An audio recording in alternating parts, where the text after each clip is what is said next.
First of all, if I'd known I would have had to follow the Jarvises, I would never have come out here. And I want to thank you for that great introduction, which gave me time to quit crying myself so that I could be coherent. I have to say, before I kind of get into my formal talk, the last time I was giving a speech in Utah was 12 years ago, and I was not invited. That was because in the height of the battle to establish the Gay-Straight Alliance at East High School, we decided we would have a national conference in Salt Lake City, which didn't thrill much of anyone except the people at the downtown Holiday Inn, who were glad to get the business. And the morning before the conference started, though, I was struck tonight by how much things change and how much they stay the same. The morning before the conference started, I went on, Salt Lake television. I debated this woman who I thought was just insane. And I was like, who is this crazy lady named Gail Ruzichka? Apparently, some things don't change. But I have to admit, tonight I went up to the balcony and I looked over the cocktail party. And I thought back to the last time I spoke in Utah 12 years ago. And I thought about what I would have said to someone if they had told me that day, 12 years from now, you'll look out over a room full of 1,300 people who believe in LGBT equality. I would have thought they were crazy. So if you need to see the power of one, all you need to do is look in the mirror.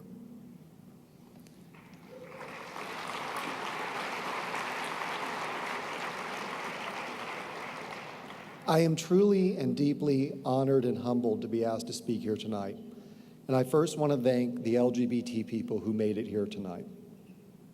From day one, you and I were taught to be silent, to be afraid, to keep our heads down, to be ashamed.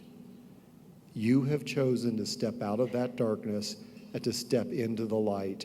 And for that, I am incredibly grateful. And of that, you should be incredibly proud.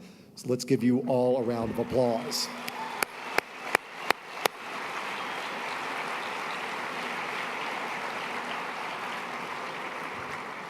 And as the person who invented the Gay-Straight Alliance, I want to thank our straight allies. From day one, you were taught, stay away from those people. They are weird, they are sick, they are deviant, and you stood up and you said, no, they are not. They are my brothers and sisters.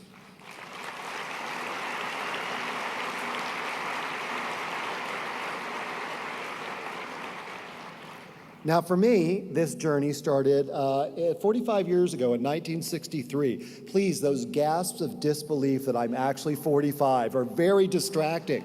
I know I look 27. Let's see if I can get the slides to work.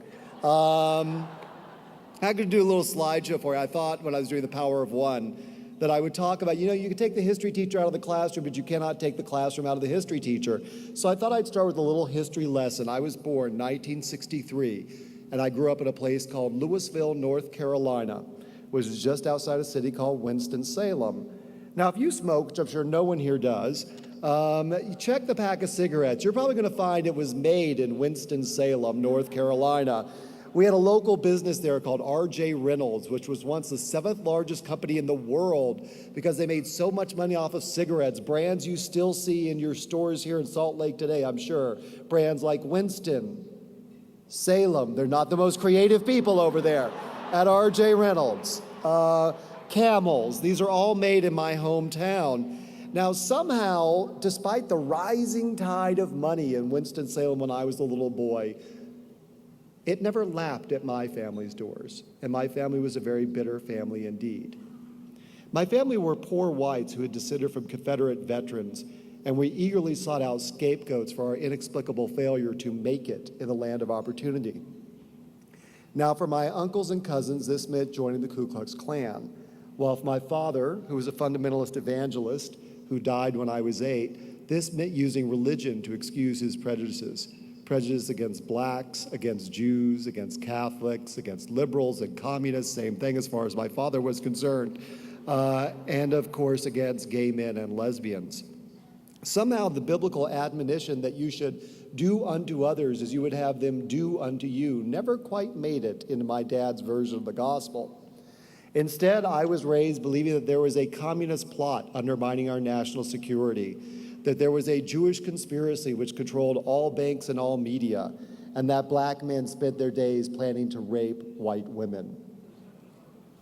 Now, Lauren Littlefield was nice enough to give me a ride in from the airport, and I'm sure this sounds like ancient history to her because she's 25, but it's only 45 years ago. School offered me the chance to escape from the poverty of Louisville, North Carolina, and it was a chance that my mother was particularly determined. I have no idea if the slides are advancing behind me, by the way. Oh, they are, good, wonderful. This was the trailer park we lived in when I was 4 years old, the year before I entered school. My mother was determined that I get an education. She saw education as the way out of that trailer park.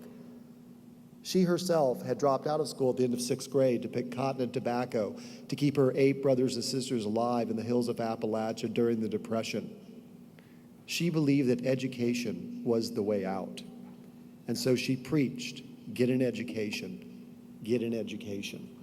And I tried to follow, yes.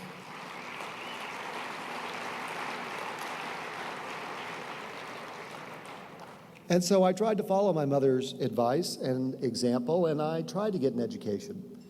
Except starting in 5th or 6th grade, at age 11 or 12, long before I came out, I started being dubbed the school faggot because I was the boy who actually did his homework and didn't like NASCAR.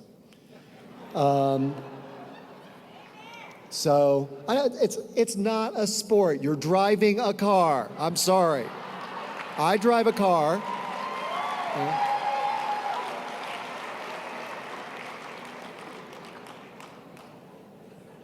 Beginning in 6th grade, I sat alone every single day in the school dining hall because no one would sit with the school faggot. And that went on through 7th grade, 8th grade, 9th grade, and 10th grade. And then thankfully after 10th grade, my family moved. And I did what I thought would be best. I made sure no one would ever think that I was gay again. So the first thing I did was get a girlfriend.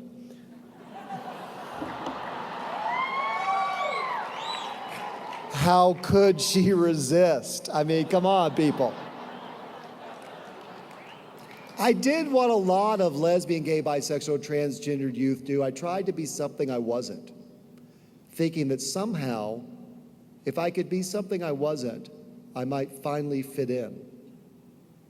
But that didn't work very well, and I eventually realized that, and I went off to college, where I came out for good to my mother and my family and my friends.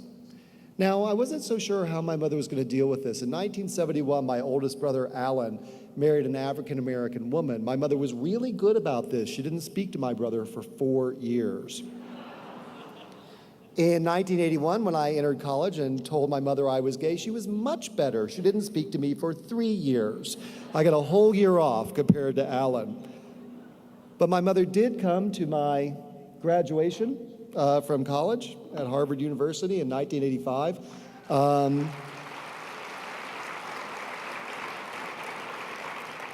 When I became the first of 46 first cousins in my family to ever earn a college degree. Now,